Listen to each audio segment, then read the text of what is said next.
Hi everyone, welcome back to Shri Sai tutorial.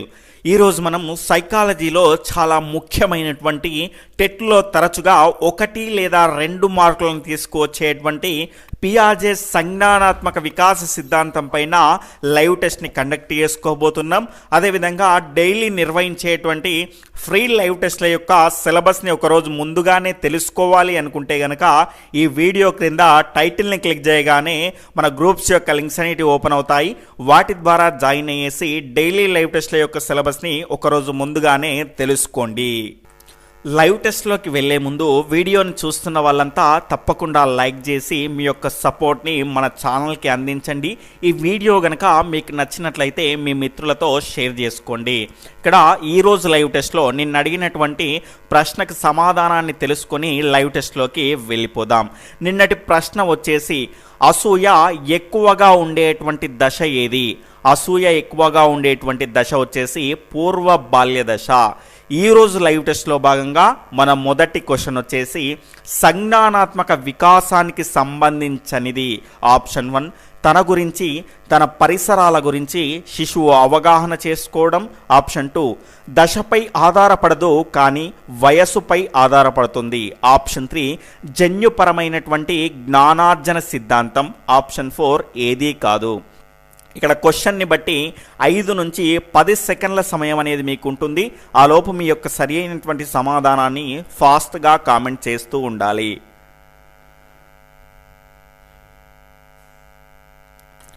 ఇక్కడ దీని యొక్క సరి అయినటువంటి సమాధానం వచ్చేసి ఆప్షన్ 2 అండి. ఇక్కడ దశపై ఆధారపడదు కానీ వయస్సుపై ఆధారపడుతుంది అని ఇవ్వడం జరిగింది.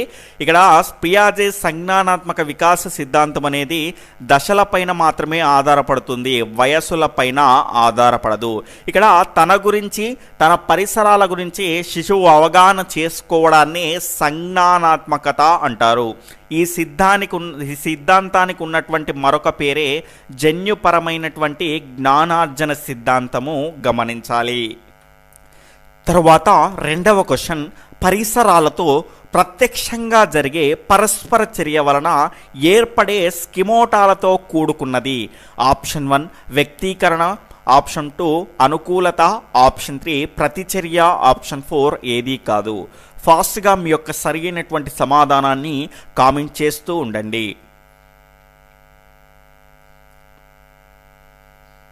ఇక్కడ దీని యొక్క సరి అయినటువంటి సమాధానం వచ్చేసి ఆప్షన్ 2 అనుకూలత అండి.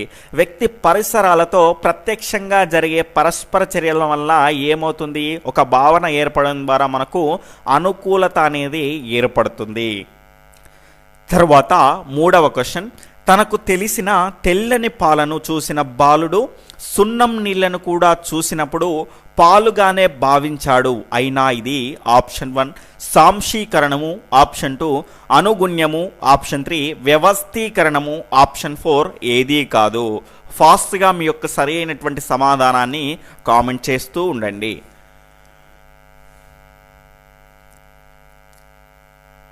ఇక్కడ దీని యొక్క సరి అయినటువంటి సమాధానం వచ్చేసి ఆప్షన్ 1 సాంశీకరణము. ఇక్కడ తనకు తెలిసినటువంటి తెల్లని పాలను చూసిన బాలుడు సున్నం నీళ్ళని కూడా పాలుగానే భావించాడు. అంటే అంతకు ముందు ఏర్పడినటువంటి భావనలోనే ఇప్పుడు కొత్తగా ఏర్పడినటువంటి భావనను కలిపేసుకున్నాడు. ఆ రకంగా కలిపేసుకుంటే ఏంటది?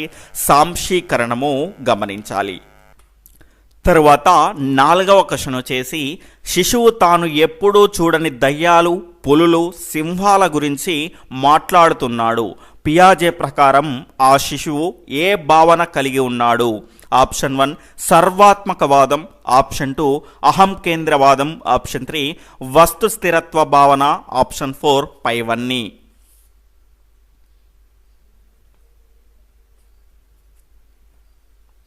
ఇక్కడ దీని యొక్క సరి అయినటువంటి సమాధానం వచ్చేసి ఆప్షన్ 1 సర్వాత్మక వాదం అండి. ఇక్కడ మనకు పూర్వ భావనాత్మక దశ లేదా ప్రాక్ భావన దశలో కనుక చూసుకుంటే 2 పరిమితులు ఉంటాయి. అందులో మొదటిది వచ్చేసి సర్వాత్మక వాదము, రెండవది వచ్చేసి అహం కేంద్రవాదము. ఇక్కడ ఈ సర్వాత్మక వాదాన్ని మనం ఏమంటాము అంటే ఎనీమిజం అంటాము. ఇందులో ఏం చేస్తాడు పిల్లవాడు అంటే ప్రాణం లేని వాటికి ప్రాణం ఉన్న జీవులుగా ఆపాదిస్తూ ఉంటాడు. అదేవిధంగా ఊహాత్మక క్రీడల్ని ఆడుతూ ఉంటాడు. ఇంగ్లీష్లో వీటినే మేక్ బిలీవ్ ప్లే అంటారు. అదేవిధంగా తన సమక్షంలో లేనటువంటి దయ్యాలు, పులులు, సింహాల గురించి మాట్లాడుతూ ఉంటాడు. అసలు తన సమక్షంలో లేని వాటి గురించి కూడా మాట్లాడుతూ ఉంటాడు. గమనించాలి. అదేంటి అంటే సర్వాత్మకవాదము. దీన్నే ఎనీమిజం అని కూడా అంటారు. తర్వాత 5వ క్వశ్చన్ వచ్చేసి డ్రోన్ను చూసి పక్షిగా భావించిన పిల్లవాడు దాని ఆకారము, పరిమాణము వంటి వాటిలోని భేదాలను గుర్తించి డ్రోన్ని ఎగిరే సాధనంగా గుర్తించాడు. అయినా ఇది ఆప్షన్ 1 సాంశీకరణము, ఆప్షన్ 2 అనుగుణ్యము, ఆప్షన్ 3 వ్యక్తీకరణము, ఆప్షన్ 4 పైవన్నీ. ఫాస్ట్గా మీ యొక్క సరి అయినటువంటి సమాధానాన్ని కామెంట్ చేస్తూ ఉండండి.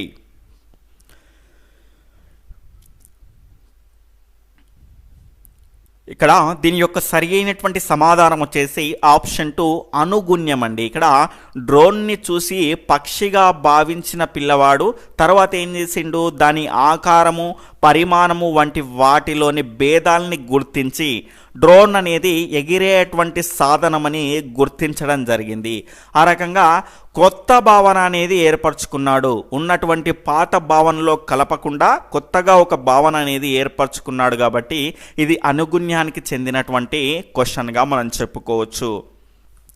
తర్వాత 6వ క్వశ్చన్ వచ్చేసి పియాజే ప్రకారం అంతర్బుద్ధి దశ వయస్సు అనేది మనకు ఆప్షన్ 1 4 నుంచి 7 సంవత్సరాలు, ఆప్షన్ 2 5 నుండి 8 సంవత్సరాలు, ఆప్షన్ 3 4 నుండి 9 సంవత్సరాలు, ఆప్షన్ 4 వచ్చేసి 2 నుండి 4 సంవత్సరాలు. ఫాస్ట్గా మీ యొక్క సరి అయినటువంటి సమాధానాన్ని కామెంట్ చేస్తూ ఉండండి.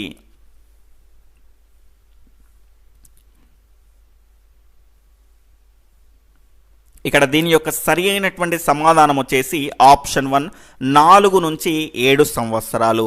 పియాజే ప్రకారం అంతర్బుద్ధి దశ అనేది ఎప్పుడు ఉంటుంది అంటే 4 నుంచి 7 సంవత్సరాలు. ఈ దశలో పోల్చడం, వర్గీకరణ చేయడం అనేటువంటి మానసిక చర్యలు అనేటివి బాగా అభివృద్ధి చెందుతాయి. గమనించాలి.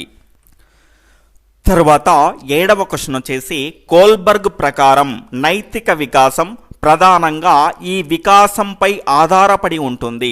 ఆప్షన్ 1 సాంఘిక వికాసం, ఆప్షన్ 2 భౌతిక వికాసం, ఆప్షన్ 3 సంజ్ఞానాత్మక వికాసం, ఆప్షన్ 4 ఉద్వేగ వికాసం. ఫాస్ట్గా మీ యొక్క సరి అయినటువంటి సమాధానాన్ని కామెంట్ చేస్తూ ఉండండి. ఇంకా ఎవరైనా వీడియోని లైక్ చేయకపోతే తప్పకుండా లైక్ చేసి మీ యొక్క సపోర్ట్ని మన ఛానల్కి అందించండి. ఇక్కడ దీని యొక్క సరి అయినటువంటి సమాధానం వచ్చేసి ఆప్షన్ 3 సంజ్ఞానాత్మక వికాసం అండి. వ్యక్తి తన గురించి, తన పరిసరాల గురించి క్షుణ్ణంగా తెలుసుకున్న తరువాతనే అతనికి ఒక నైతిక వికాసం అనేది ఏర్పడుతుంది. కాబట్టి ఇది సంజ్ఞానాత్మక వికాసంపై ఆధారపడి ఉంటుంది. గమనించాలి. తర్వాత 8వ క్వశ్చన్ వచ్చేసి ఒక ప్రాథమిక పాఠశాలలో రేపు 4వ తరగతి వరకు సెలవు ఉంది అని ప్రధానోపాధ్యాయుడు ప్రకటించినప్పుడు 5వ తరగతి చదివే రాజు తనకు మాత్రం బడి ఉందని అర్థం చేసుకుని నిగమనాత్మక ఆలోచన ఈ దశలో ప్రారంభమవుతుంది. ఆప్షన్ 1 అమూర్త ప్రచాలక దశ, ఆప్షన్ 2 మూర్త ప్రచాలక దశ, ఆప్షన్ 3 పూర్వ భావనాత్మక దశ, ఆప్షన్ 4 అంతర్బుద్ధి దశ. ఇక్కడ దీని యొక్క సరి అయినటువంటి సమాధానం వచ్చేసి ఆప్షన్ 2 మూర్త ప్రచాలక దశ అండి. ఈ మూర్త ప్రచాలక దశలో కనుక చూసుకుంటే తార్కికంగా, క్రమబద్ధంగా ఆలోచించేటువంటి సామర్థ్యం అనేది పిల్లవాడికి పెరుగుతుంది. మనకి ఈ మూర్త ప్రచాలక దశని మనం ఏమంటాము అంటే అనియత ప్రచాలక దశ అంటాము. గమనించాలి.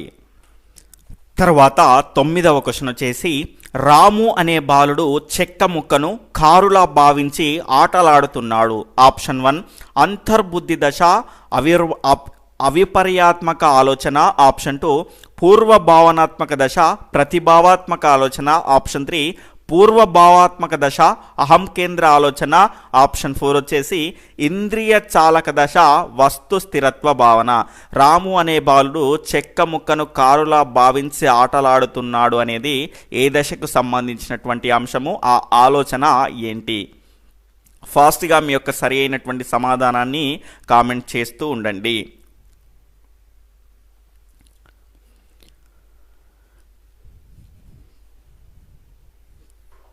ఇక్కడ దీని యొక్క సరి అయినటువంటి సమాధానం వచ్చేసి ఆప్షన్ 2 అండి. పూర్వ భావనాత్మక దశ ప్రతిభావాత్మక ఆలోచన. ఇక్కడ మనకు పూర్వ భావనాత్మక దశ అనేది 2 నుంచి 4 సంవత్సరాల వరకు ఉంటుంది. ఇందులో కనుక చూసుకుంటే మనకు అహం కేంద్రవాదంలో కనుక చూసుకుంటే మనకు అహం కేంద్రవాదం కాదు, మనకు సర్వాత్మక వాదము ఎనిమిజంలో కనుక చూసుకుంటే ప్రతిభావాత్మక ఆలోచన అనేది ఉంటుంది. అదేంటి అంటే మనకు ఒక వస్తువును వేరే వస్తువుగా పోల్చి ఆడుకుంటూ ఉంటాడు శిశువు. ఫర్ ఎగ్జాంపుల్ మనకి ఇక్కడ చెక్క ముక్కను కారులా భావించడం, అదేవిధంగా చెక్క ముక్కను తుపాకీలా భావించి ఆడుకోవడం అనేది ఈ రకంగా పూర్వ భావనాత్మక దశ ప్రతిభావాత్మక ఆలోచనగా మనం చెప్పుకోవచ్చు. తరువాత 10వ క్వశ్చన్ వచ్చేసి 15 × 3 = 45 అని చెప్పిన విద్యార్థి 3 × 15 ఎంత అని అడిగితే 45 అని చెప్పడంలో గల చెప్పడం అనేది 45 అని చెప్పడం అనేది ప్రారంభమయ్యేటువంటి దశ ఏది? ఆప్షన్ 1 ఇంద్రియ చాలక దశ, ఆప్షన్ 2 పూర్వ ప్రచాలక దశ, ఆప్షన్ 3 పూర్వ భావనాత్మక దశ, ఆప్షన్ 4 వచ్చేసి మూర్త ప్రచాలక దశ. ఫాస్ట్గా మీ యొక్క సరైనటువంటి సమాధానాన్ని కామెంట్ చేస్తూ ఉండండి.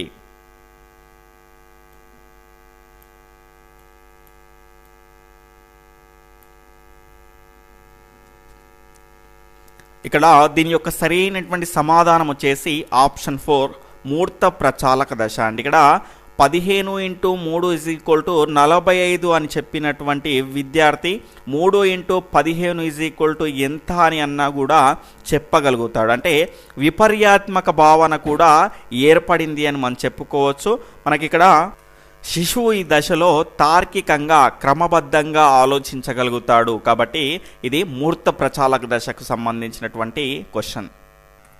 తరువాత 11వ క్వశ్చన్ వచ్చేసి ఒక శిశువు తను రోజు ఆడుకునే బొమ్మలు కనిపించనప్పుడు ఆ బొమ్మను వెతుకుతూ ఉంటే పియాజే ప్రకారం ఆ శిశువు ఏ వికాస దశకు చెందును?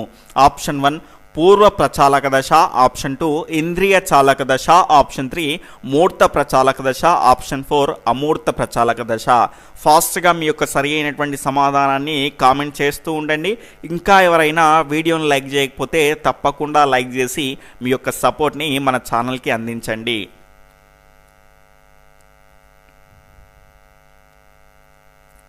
ఇక్కడ దీని యొక్క సరి అయినటువంటి సమాధానం వచ్చేసి ఆప్షన్ 2 ఇంద్రియ చాలక దశ అండి. శిశువు ఇంద్రియ చాలక దశలో కనుక చూసుకుంటే 4 నుంచి 8 నెలల వయస్సులో వస్తు స్థిరత్వ భావన అనేది ఏర్పడుతుంది. అంటే తన ఎదుట లేని వస్తువు ఎక్కడో ఉందని భావిస్తూ ఉంటాడు. తల్లి కనబడకపోతే వెతుకుతూ ఉంటాడు. అదేవిధంగా బొమ్మలు కనబడకపోయినా కూడా వాటి గురించే వెతుకుతూ ఉండడం అనేది ఇంద్రియ చాలక దశలో మనం చూడవచ్చు. తర్వాత 12వ క్వశ్చన్ వచ్చేసి ఒకే ఆకారము పరిమాణము ఉన్న 2 మట్టి గోళాలు తీసుకుని వాటిలో ఒకదాని ఆకారాన్ని మార్చినప్పుడు దాన్ని తిరిగి మొదటి ఆకారంలోకి మార్చగలరని భావించలేని భావనా లోపం. ఆప్షన్ 1 ఏకమితి భావన, ఆప్షన్ 2 సర్వాత్మక భావన, ఆప్షన్ 3 విపర్యాత్మక భావన, ఆప్షన్ 4 అహం కేంద్ర భావన. ఫాస్ట్గా మీ యొక్క సరైనటువంటి సమాధానాన్ని కామెంట్ చేస్తూ ఉండండి.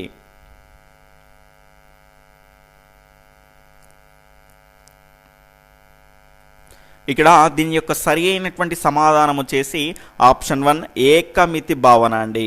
ఇక్కడ అంతర్బుద్ధి దశలో ఉన్నటువంటి 2 పరిమితుల్లో మొదటిది వచ్చేసి ఏకమితి, దీన్నే అవిపర్యాత్మక భావన అని కూడా అంటాము.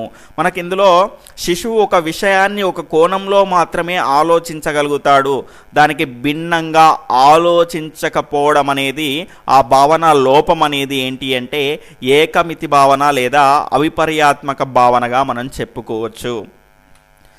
తర్వాత 13వ క్వశ్చన్ వచ్చేసి రెండు సన్నని పొడవు గ్లాసులలో ఒకే గీత వరకు నీరు చూపించి ఒక గ్లాసులోని నీరును వేరొక పొట్టి వెడల్పాటి గ్లాసులోకి పోసి నీరు ఎందులో ఎక్కువగా ఉంది అని అడిగినప్పుడు పిల్లవాడు పొడవు గ్లాసులో నీళ్లు ఎక్కువగా ఉన్నాయని చెప్పడం అనేది ఈ భావనా లోపం.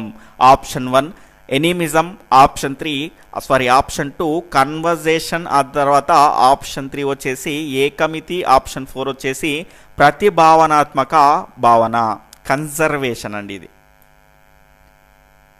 ఫాస్ట్గా మీ యొక్క సరి అయినటువంటి సమాధానాన్ని కామెంట్ చేస్తూ ఉండండి. ఇక్కడ దీని యొక్క సరి అయినటువంటి సమాధానం వచ్చేసి ఆప్షన్ 2 అండి, కన్జర్వేషన్. దీన్నే మనము పదిలపరుచుకునే భావనా లోపము అని అంటాము. ఒక వస్తువుకు బాహ్యంగా ఎలాంటి మార్పులు చేసినప్పటికీ దాని యొక్క లక్షణాలు అలాగే ఉంటాయి అని గ్రహించలేకపోవడాన్ని ఏమంటారు అంటే పదిలపరుచుకునేటువంటి భావనా లోపము లేదా కన్జర్వేషన్ అంటారు, గమనించాలి. తర్వాత 14వ క్వశ్చన్ వచ్చేసి జాన్ పియాజే రచించిన గ్రంథములలో లేనిది ఏది? Option 1 the language and thought of the child, option 2 the moral judgement of the child, option 3 వచ్చేసి the origins of intelligence, option 4 వచ్చేసి నన్ ఆఫ్ ది ఎబో. ఫాస్ట్గా మీ యొక్క సరైనటువంటి సమాధానాన్ని కామెంట్ చేస్తూ ఉండండి.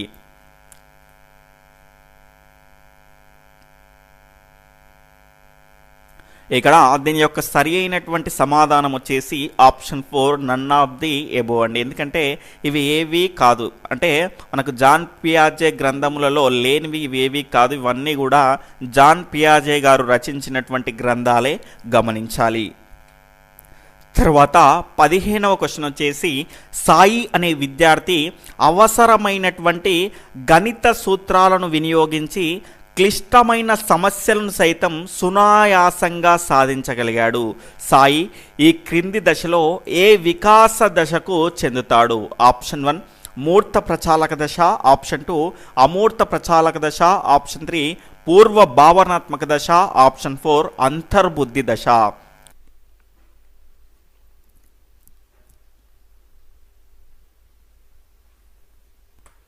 దీని యొక్క సరి అయినటువంటి సమాధానం వచ్చేసి ఆప్షన్ 2 అమూర్త ప్రచాలక దశ అండి. ఈ దశ అనేది 11 నుంచి 16 సంవత్సరాల వరకు ఉంటుంది.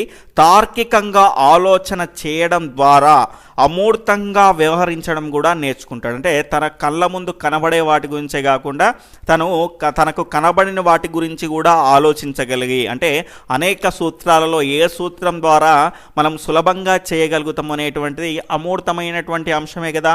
అమూర్తంగా తన కంటికి కనిపించే వాటిని కూడా మైండ్లో ఊహించుకోగలిగి తార్కికంగా ఆలోచించుకోగలిగేటువంటి దశ ఏంటి అంటే అమూర్త ప్రచాలక దశ. తరువాత 16వ క్వశ్చన్ వయస్సుతో పాటు లేదా అనుభవాల వలన స్కిమాటాలలో మార్పులు రావడానికి కారణమైనవి. ఆప్షన్ 1 అనుకూలత, ఆప్షన్ 2 వ్యవస్థీకరణం, ఆప్షన్ 3 1,2, ఆప్షన్ 4 వచ్చేసి ఏదీ కాదు. ఫాస్ట్గా మీ యొక్క సరి అయినటువంటి సమాధానాన్ని కామెంట్ చేస్తూ ఉండండి.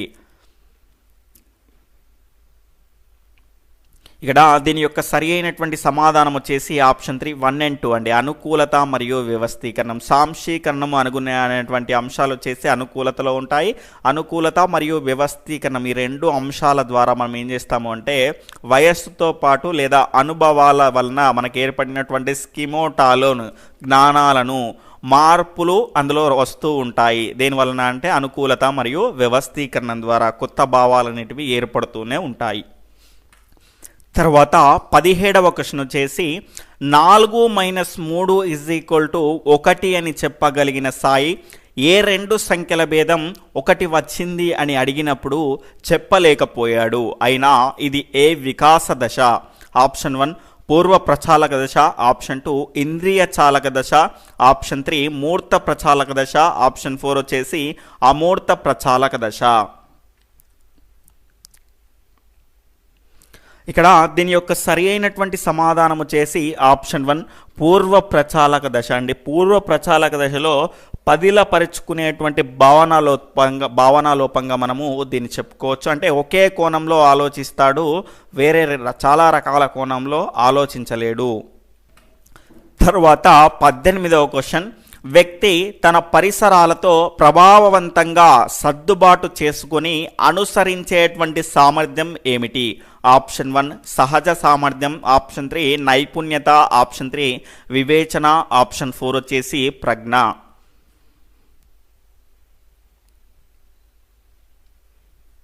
దీని యొక్క సరి అయినటువంటి సమాధానం వచ్చేసి ఆప్షన్ 4 ప్రజ్ఞ అండి. ప్రజ్ఞ వల్ల వ్యక్తి తన పరిసరాలతో ప్రభావవంతంగా సర్దుబాటు చేసుకొని అనుసరించగలుగుతాడు. ఆ రకంగా దాన్ని మనం ప్రజ్ఞగా చెప్పుకోవచ్చు. తర్వాత 19వ క్వశ్చన్, శిశువు తను నడుస్తూ ఉంటే తనతో పాటు సూర్యుడు చంద్రుడు కూడా నడుస్తున్నారు అని అనుకోవడంలోని ప్రక్రియ. ఆప్షన్ 1 అహం కేంద్రవాదము, ఆప్షన్ 2 సర్వాత్మకవాదము, ఆప్షన్ 3 ఎనిమిజం, ఆప్షన్ 4 1 and 2 అంటే అహం కేంద్రవాదము మరియు సర్వాత్మకవాదము. ఫాస్ట్గా మీ యొక్క సరి అయినటువంటి సమాధానాన్ని కామెంట్ చేయండి. దీని యొక్క సరైనటువంటి సమాధానం వచ్చేసి ఆప్షన్ 1 అహం కేంద్రవాదం, ఈగోసెంట్రిక్ అండి. ఇక్కడ శిశువు ఏమనుకుంటాడు అంటే ప్రపంచం మొత్తం తన చుట్టే తిరుగుతుంది అని అనుకుంటాడు. సూర్యుడు చంద్రుడు కూడా తన వెంటే నడుస్తున్నారు, తను ఎక్కడికి వెళ్తే అక్కడికి వెళ్తున్నారు అని అనుకుంటూ ఉంటాడు. అదేంటి అంటే అహం కేంద్రవాదము, గమనించాలి. తర్వాత రేపటి సిలబస్, కోల్బర్గ్ నైతిక వికాస సిద్ధాంతము, అదేవిధంగా మనం వికాస దశల్లోని నైతిక వికాసము మరియు భాషా వికాసం పైన ప్రశ్నల్ని ఇవ్వలేదు కాబట్టి కోల్బర్గ్ నైతిక వికాస సిద్ధాంతము మరియు నైతిక వికాసము, భాషా వికాసం పైన మీకు రేపు లైవ్ టెస్ట్ అనేది 7 PM ఉంటుంది. అదేవిధంగా ఈరోజు ప్రశ్నని కనుక చూసుకుంటే సీరియల్ ఆర్డర్లో 20వ క్వశ్చన్, శిశువు ఆడవాళ్ళందరినీ అమ్మ అని, మగవాళ్ళందరినీ కూడా నాన్న అని పిలవడం అనేది ఈ దశకు చెందినది. ఇక్కడ దీని యొక్క సరి అయినటువంటి సమాధానాన్ని ఈ లైవ్ టెస్ట్ అనేది కంప్లీట్ అయిపోయిన తర్వాత క్రింద కామెంట్ సెక్షన్లో ఈ లైవ్ టెస్ట్ పైన మీ యొక్క అభిప్రాయాన్ని, ఈ లైవ్ టెస్ట్లో మీకు వచ్చినటువంటి మార్కులను తెలియజేయండి. ఖచ్చితంగా ఈ విధంగా తెలియజేయడం ద్వారా మిగతా వారికి ఏ రకంగా మార్కులు వచ్చాయి, మనకు ఏ మేరకు మార్కులు వస్తున్నాయి, ఇంకా మనం ప్రిపేర్ అవ్వాల్సింది ఎంత ఉంది అనేటువంటి అంశాలన్నీ తెలుస్తాయి, గమనించాలి. ఓకే ఫ్రెండ్స్, నా లైవ్ టెస్ట్ మీకు నచ్చింది అనుకుంటున్నాను. ఇంకా ఎవరైనా కొత్తగా మన ఛానల్ చూస్తూ ఉండి సబ్స్క్రైబ్ చేసుకోకపోతే సబ్స్క్రైబ్ చేసుకొని పక్కనటువంటి ఆల్ నోటిఫికేషన్ బెల్ ఐకాన్ని క్లిక్ చేయడం ద్వారా టెట్ మరియు డిఎస్సికి సంబంధించినటువంటి ఫ్రీ మరియు క్వాలిటీ లైవ్ టెస్ట్లు, ఆన్లైన్ క్లాసులు, లేటెస్ట్ ఇన్ఫర్మేషన్ని పొందగలుగుతారు. తప్పకుండా ఈరోజు ప్రశ్నకు సమాధానాన్ని ఈ లైవ్ టెస్ట్లో కాకుండా క్రింద కామెంట్ సెక్షన్లో తెలియజేయగలరు. Okay friends, bye, take care, Jai Hind.